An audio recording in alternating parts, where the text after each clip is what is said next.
Up until now, no one can say what really happened that fall. The fall before the Black Cat Massacre, especially since it opened up a lot of wounds.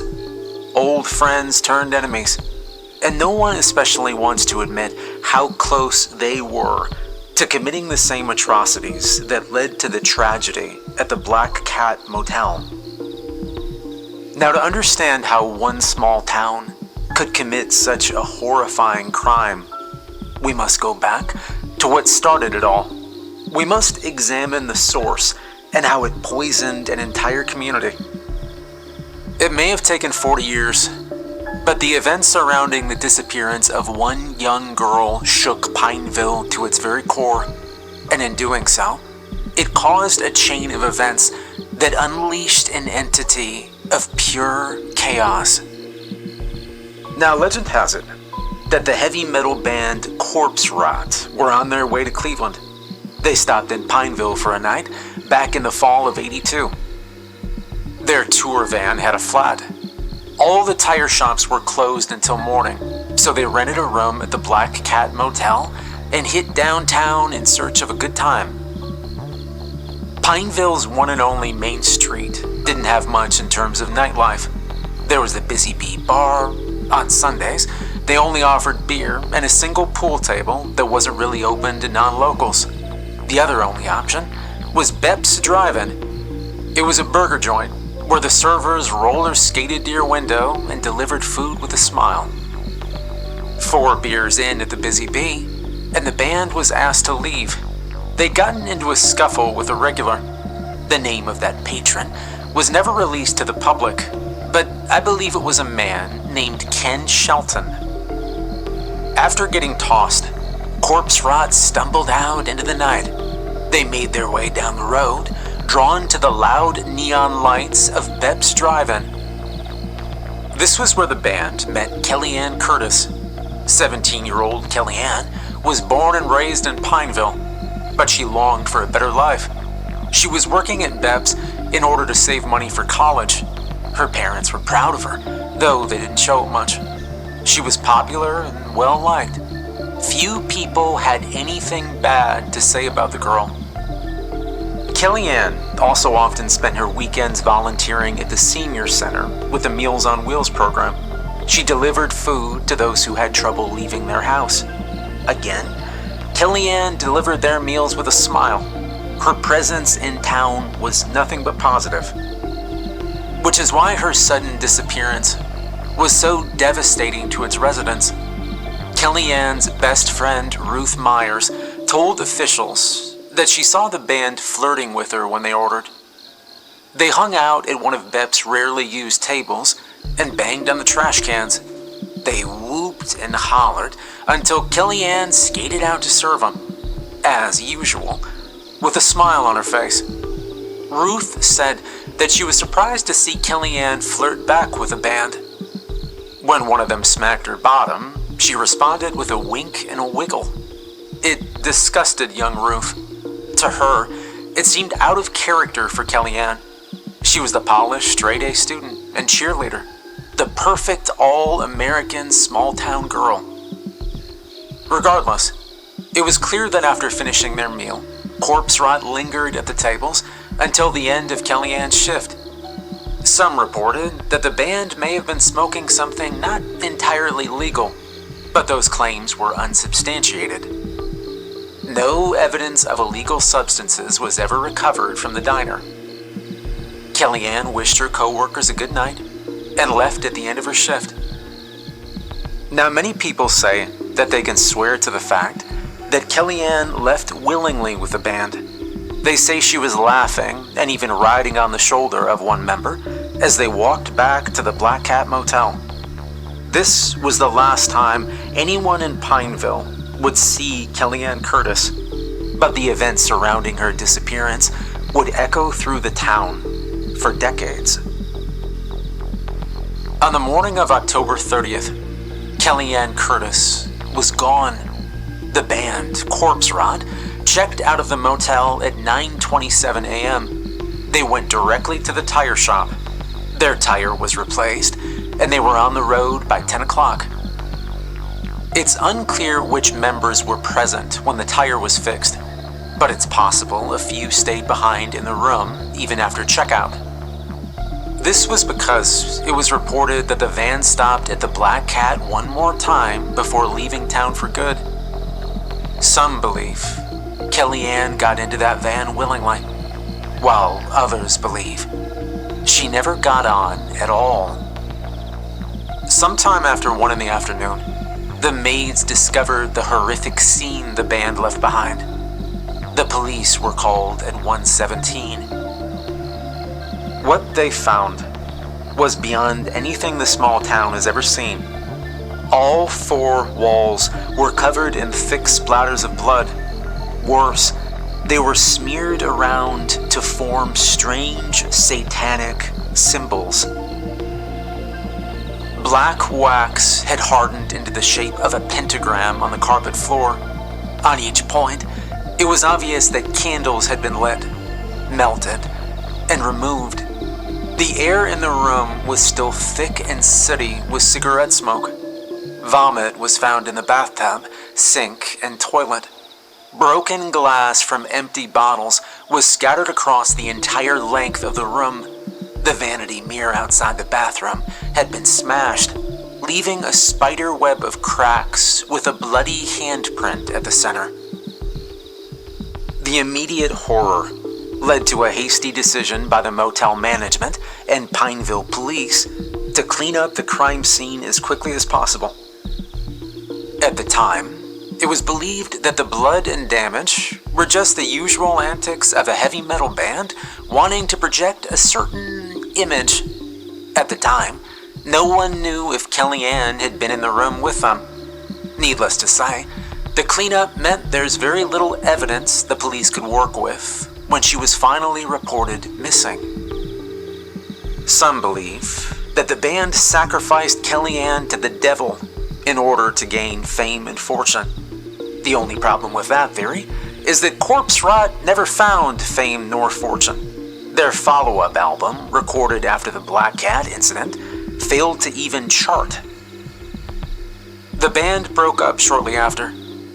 However, to this day, they're the band that influenced the band your favorite band was influenced by. Their only release is highly sought after among specialist record collectors. The less exciting theory is that Kellyanne just left with the band on tour, got pregnant, and married the drummer. The blood and candles were merely stage props, and the damage was no more than any other rock star would have left after a night of heavy drinking. It is possible that the blood on the walls could have been fake, but due to the actions of the Pineville police, we will never truly know. Marge Sinclair claims to have talked to Kellyanne sometime in the late 90s. Apparently, Kellyanne dropped the Ann and now goes by Kelly Rund after taking on her husband's last name. Marge says that Kelly lives in California with Bert, the drummer who gave up music after becoming a father. Bert now sells life insurance. Because Corpse Rot never attained fame, and their albums were released under different stage names, such as Lovebirds and Samuel Sadness, the identity of the members cannot be confirmed. It is very possible that Kellyanne left with the band and found the new life she always wanted far from Ohio. Maybe she did become a mother and successful yoga instructor. But it is also very possible that this is all a lie, a cover-up, because Kellyanne's parents never heard from her after she disappeared. And the strange events that followed her disappearance seem to be a direct result of what the band left behind. Over 40 years later, the evil that was unleashed in that motel room had spread through the town of Pineville. It all started as small doses of gossip, rumors of strange behavior, mostly about those who stayed at the Black Cat. Seedy travelers and victims of divorce were the most common guests at the motel, and they were the source of the most disturbing rumors. It was the Red Hat Club that were the main source of speculation as to what those guests got up to. They were a group of older women who met for lunch on Tuesdays at Tuck's Cafe, and it was one of them, Patty Racer, who discovered the record player. And that's how my investigation began on the infamous Black Cat Massacre. Patty was walking past the motel one fateful day. She was taking the long way to Tuck's Cafe when she heard the sound. To her, it was a terrible, inhuman growl. She said it sounded like animals dying. The noise was coming out of room 13 of the Black Cat Motel, the same room that Corpse Rot had stayed in 40 years ago. Patty immediately called the police, not out of concern, but out of annoyance. She felt nobody else should have to be exposed to such a horrible racket, and I was the one assigned to the case. I met with Tony Lumen, the manager of the Black Cat. We went to room 13 together. Tony told me that while the sound coming from the room was admittedly loud, nobody had actually complained. The room itself had been rented and paid up for the next week. When I asked for details on the renter, he could not remember anything at all about who was staying in room 13. To him, his memory of the guest was a gray blob with undefined features and a low voice. Both everyone and no one at once. As we got closer to the room, it became clear that the noise Patty had heard was not a dying animal or domestic abuse as she suspected. Instead, it was a song, a Corpse Rot song. The only song that survived. Now, as I said before, they weren't famous. So even after searching every corner of the internet, I was only ever able to find one other copy of this song. All I could find was a poorly transferred MP3. The version that echoed in the hallway outside the room, though, that one was clear. It was the last existing copy of a 7-inch single released by Corpse Rot, a 3-minute song called The Call of Kolgach. The other side was supposedly blank. Inside the room, somebody had rigged up a strange machine. It was part jukebox, part Frankenstein stereo, and it had a mechanical claw that reset the needle every 2 minutes and 7 seconds, the exact length of the song. Essentially, the machine was playing it on repeat. 2 10-each speakers were connected to the strange record player. It stood vibrating the air, an annoying Patty Racer. I didn't even notice it at first, but a narrow circle of salt had been poured on the light beige carpet. It was so faint that I'd almost completely missed the pentagram drawn within the circle. And right in the middle of the pentagram sat the modified record player. Aside from that, there was nobody else in the room. It looked as if nobody slept in it. The bed was still made, and there was still dust on the TV remote. Tony quickly unplugged the machine. The song slowed to a stop. The last we heard was the drawn-out final words of the song, growled out by the lead singer, Willie Kill. "You smell that?" Tony asked with sudden concern. The sour odor of sulfur crept up my nostrils and into my mouth. It stung the back of my throat. Is it the machine?" I coughed. Tony shook his head, but quickly asked for my help to get it outside in case it caught fire. He wanted to take it straight to the dumpster. But soon, we realized the smell still lingered in the room, and not with the machine. He decided to hold on to it in case someone claimed it. Back in the room, the smell only grew stronger.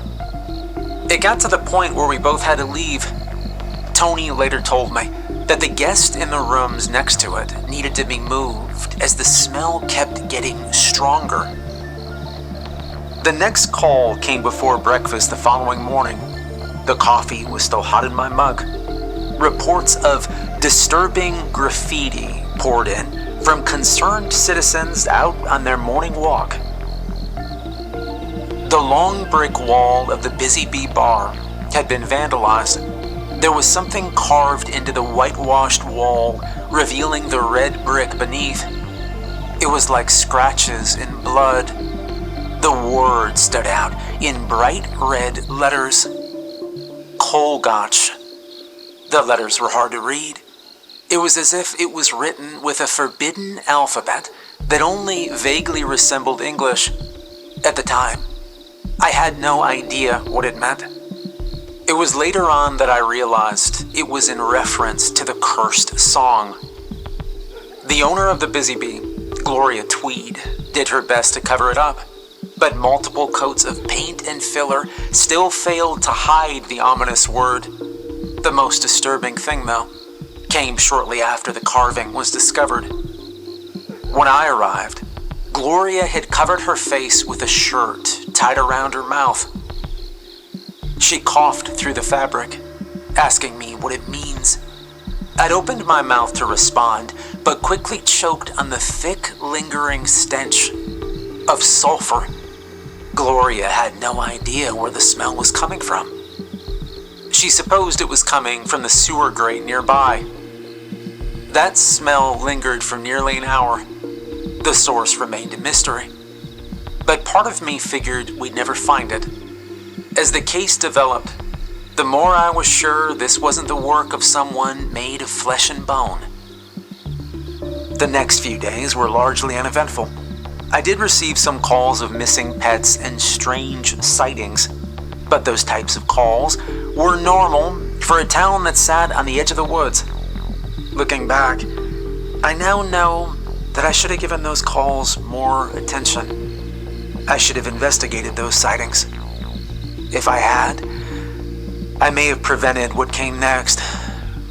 I may have known what was coming, but I didn't.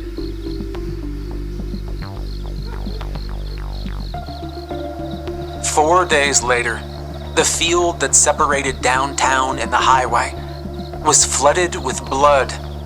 The flat grass clearing was littered with animal corpses. Corpses of pets, livestock, and wild game from the woods. There were so many. Some of them were scattered onto the highway. That caused an early morning delivery truck to lose traction on the bloody sludge and crash into a power line. Half the town lost power before sunup. I woke up to the call and stumbled out of bed in the darkness. I made it to the scene only minutes after the tow truck. The delivery driver was unharmed, aside from a bruise across their chest. But mentally, the sight of it all drove him into stunned silence. Our flashlights cast strange shadows and reflected back in the fresh puddles of blood. And under the stench of rot and iron, I could still smell sulfur. The same as before. I knew that these events were connected. Meanwhile, a farmer just outside of town had claimed someone got into his rat poison. Whole lot of it gone.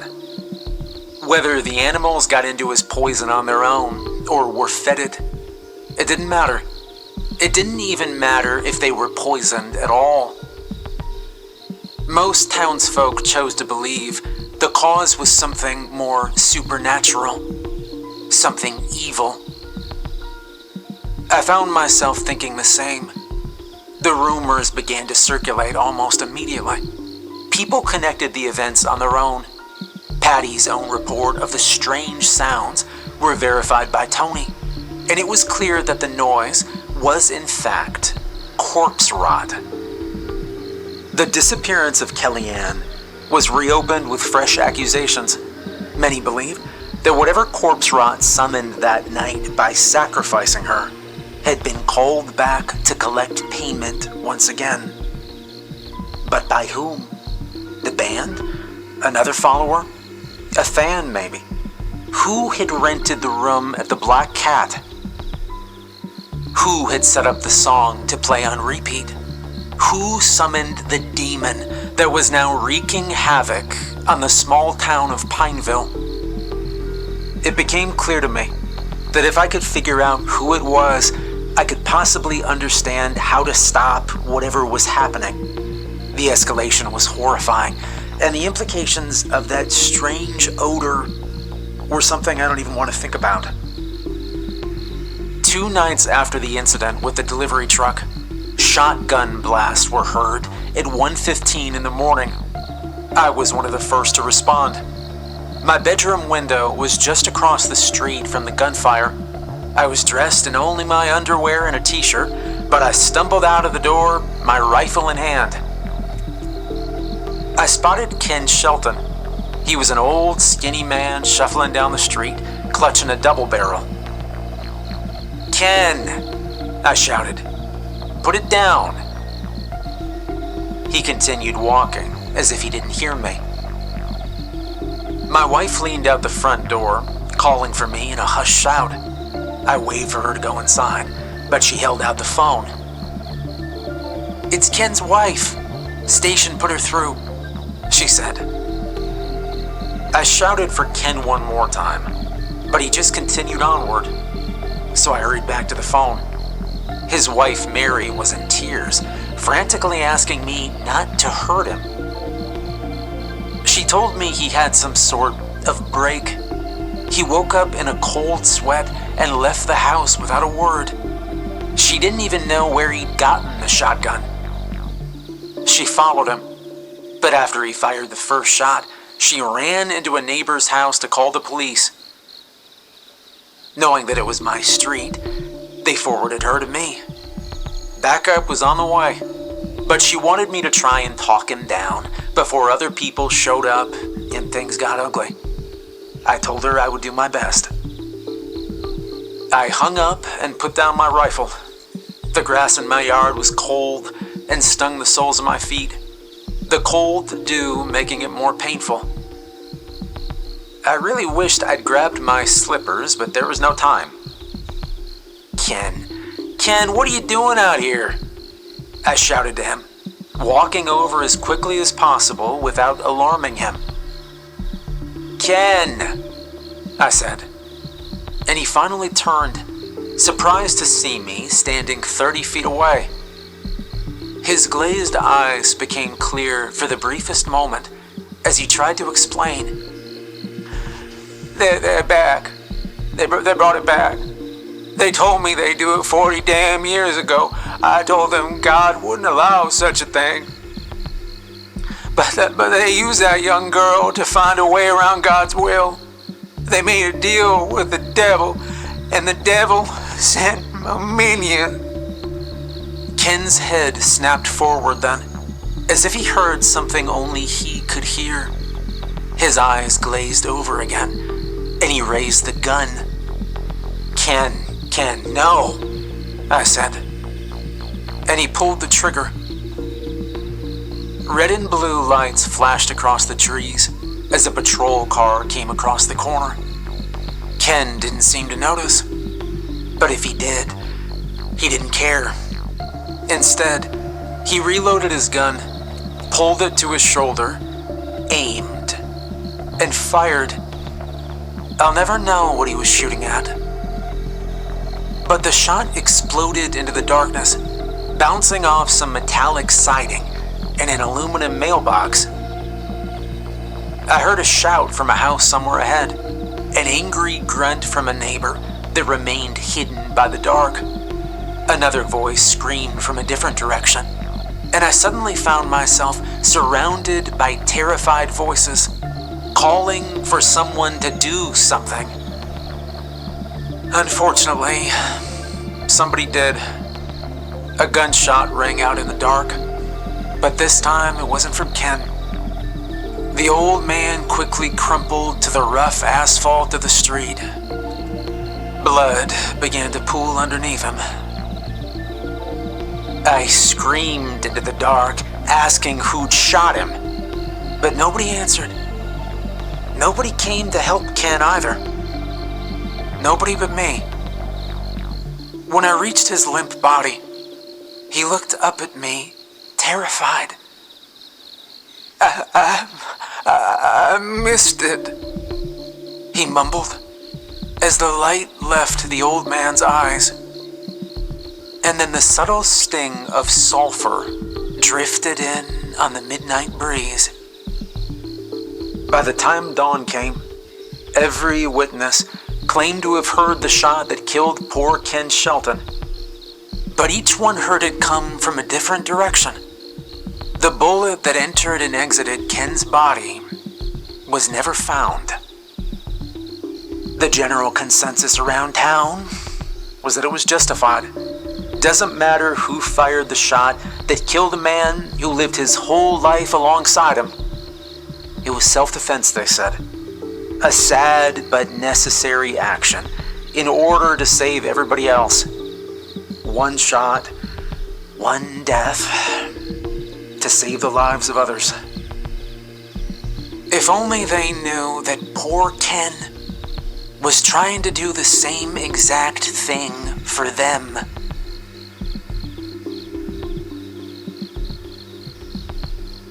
The next call came in the early morning hours of the next day.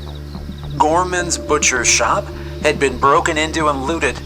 The large glass windows of the storefront, with their painted-on signage, had been smashed into a million tiny shards.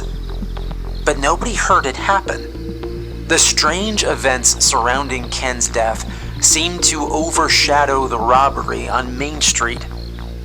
No cash was taken, but every choice cut and nearly every pound of fresh ground meat had been taken. A trail of blood led from the back fridge.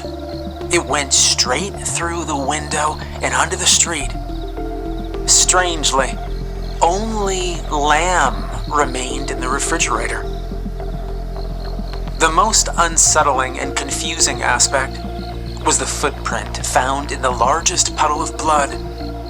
It had 5 pads like a dog, but stretched into the oblong shape of a man's foot. There was evidence of claws in the way the tiles were scratched near the toes, 4 in the front and 1 behind the heel. Now, once details of the break-in got out, it spread like wildfire. The people of Pineville seemed more concerned with the robber on the loose than the horrible death of one of their oldest residents. Accusations flew.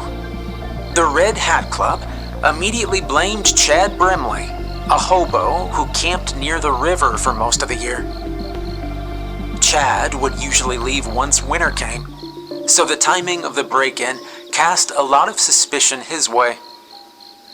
When me and another officer spoke with Chad, we found no reason to believe he was involved. We let him pack up his things and leave town. Chad was lucky to get out when he did. The strange footprint was brushed off by the lead investigator.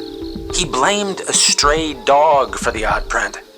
He even speculated that this dog was the one who made off with most of the meat. He suggested the broken window was a simple act of vandalism or an accident, and some mongrel used the opportunity to feast like a king. The town, however, did not agree with this theory. Boards went up over the other store windows, and cameras were installed. People started looking at their neighbors with suspicion. Small things, like a bump in the shoulder and a checkout line, became full-on shouting matches. The simmering anger in Pineville was beginning to boil over. When Debbie Gent told Mindy Smith she didn't like the sultry way she dressed on occasion, Mindy responded with a quick slap to the face. The 2 women wrestled each other down and into the gutter. They ripped at each other's hair as oil and gutter junk soaked into their clothes. The fight was only broken up when Debbie began to spit teeth and blood onto the sidewalk. I began to smell sulfur everywhere. Doesn't matter where I went.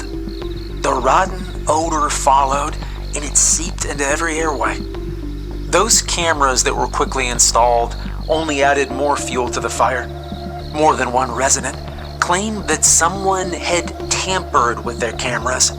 They'd see entire minutes of a recording blur into fuzzy distortion. Minutes of static would then suddenly clear, showing empty, still streets. They just made people more suspicious.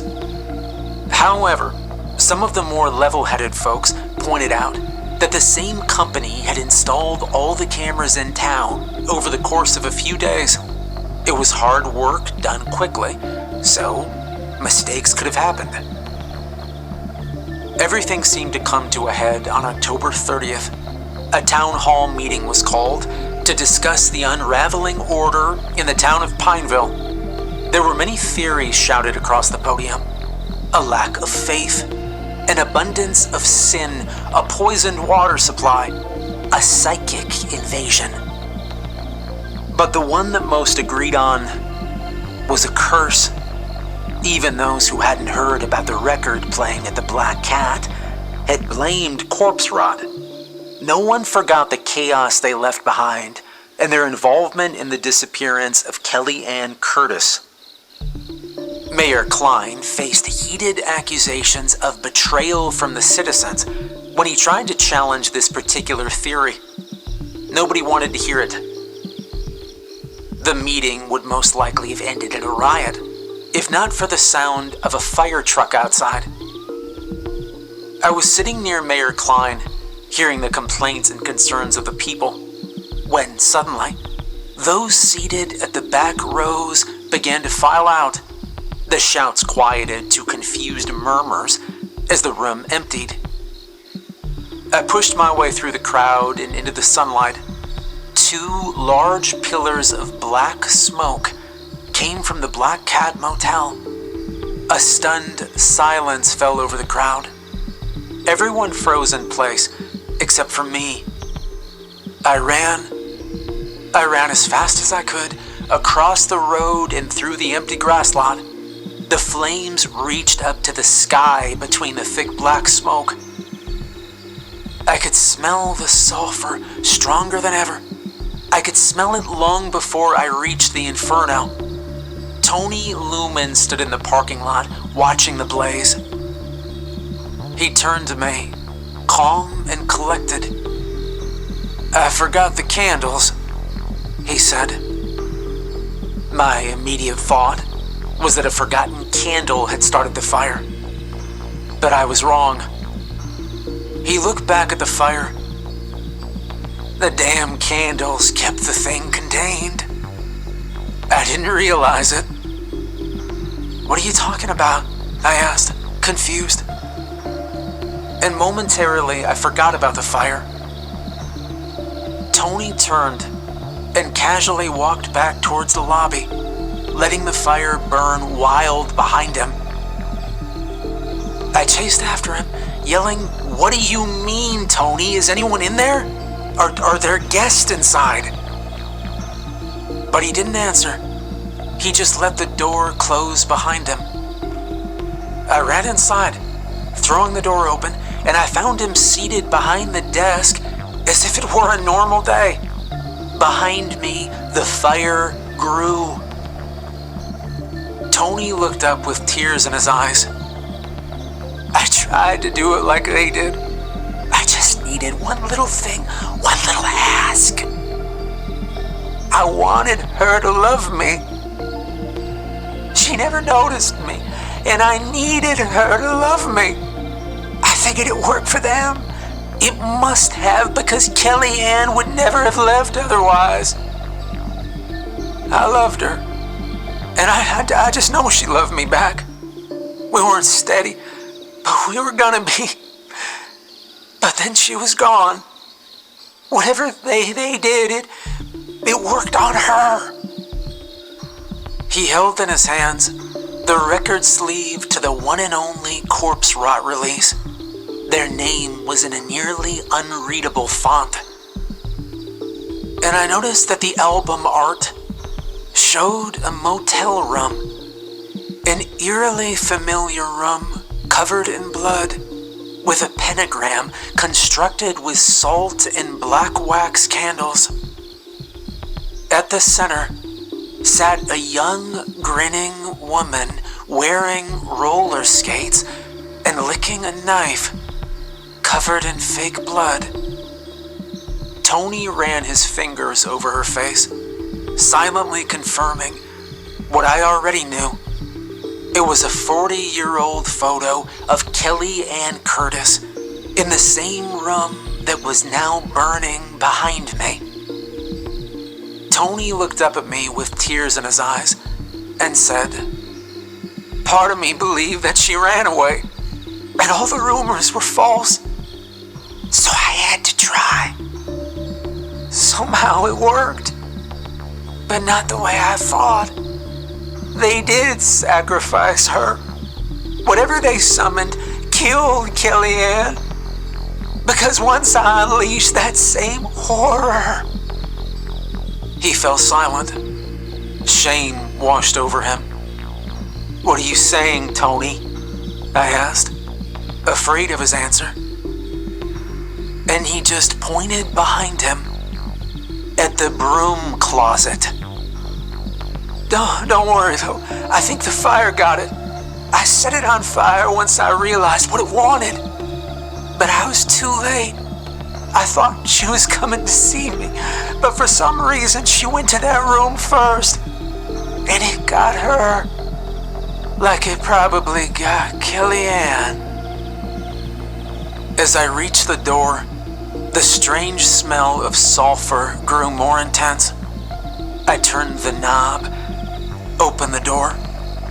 In the closet, I found the body of Ruth Myers, Kellyanne's old best friend. Her skin was slashed and torn as if she were attacked by a knife or long, sharp claws. "Tony, what did you..." And then I heard it. A loud bang. My ears rang and the back of my neck felt wet. I reached back and felt warm fluid, and I brought my hand to my face and shuddered at the sight of fresh blood. I took stock. I felt no pain, and I was clearly still breathing. So I turned slowly. I didn't see him holding it when I went to the closet, but it's sitting out in the open now. The large revolver he had under the desk, the gun he used to end his own life. The fire trucks pulled into the parking lot moments after. My ears were still ringing as I walked outside. I was led to an ambulance, too stunned to speak. They must have assumed the blood was mine and not Tony's. But it was his. The fire spread quickly, swallowing the office before either Ruth or Tony could be removed. None of the guests staying at the Black Cat made it out alive either. I sat numbly at the back of the ambulance. Despite the warmth of the fire, I felt a cold chill run down my spine. I could smell sulfur, and I swear I could hear the quiet growl of that cursed Corpse Rot song playing. I looked up at the room where it all started, and through the blurry waves of heat, I saw it. At least I believe I saw it. A towering beast with dripping, saggy flesh, so white it was almost clear. Broad shoulders led to long, twisted arms tipped with sharp black claws. The creature's deep red eyes sat inside a gaping, tooth-filled mouth. It seemed to phase in and out of reality as the fire around it danced. I could feel it look at me, but my own eyes refused to acknowledge its existence. Instead, it flickered in and out like frames inserted into a film reel. I could feel my mind unraveling as I tried desperately to understand its existence until the room collapsed in on itself, and the chilly feeling of dread suddenly disappeared. I explained as best I could about what I believed had happened and what Tony believed. It was hard to separate the two. The rage that infected the town and the bizarre events that coincided with it just stopped after the Black Cat Motel burned to the ground. Were they the result of some demonic evil unleashed by a rock and roll record? Or was the evil always there? Was it simmering for decades in the heart of a man who had lost the love of his life, stolen by a rock and roll band? I'm not sure I'll ever truly know. But I'll tell you this. I avoid the ashes that were the Black Cat. And some days, every now and then, I think I can still smell sulfur.